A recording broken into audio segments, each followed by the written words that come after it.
Hello and good day. Welcome to our video channel, God's Promises. And today's video will be Psalm chapter 73. Let's get started now. Psalm 73 is a prayer of Asaph, one of the Levites appointed by King David to lead music in the temple. Asaph was a skilled musician and composer, and his psalms frequently expressed his deep longing for God's presence and his faith in God's goodness.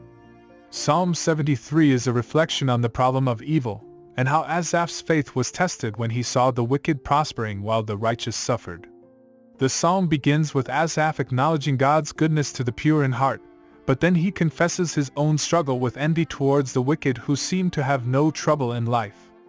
Asaph describes how he was almost envious of the arrogant when I saw the prosperity of the wicked.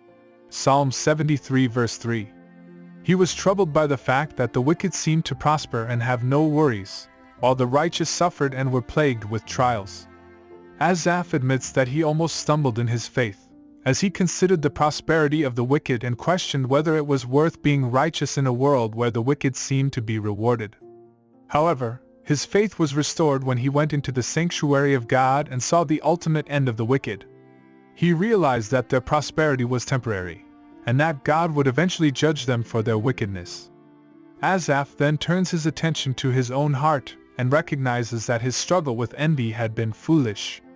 He acknowledges that God is his portion and his strength, and that his ultimate desire is to be near God. Asaph recognizes that the prosperity of the wicked is fleeting and ultimately meaningless, while the presence of God is the true source of joy and peace. The psalm concludes with Asaph expressing his faith and trust in God. He declares that God is his refuge and that he will tell of all God's works.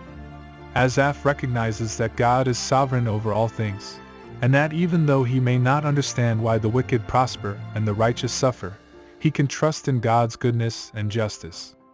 The teaching application of Psalm 73 is that we should not be envious of the wicked, but instead trust in God's goodness and justice.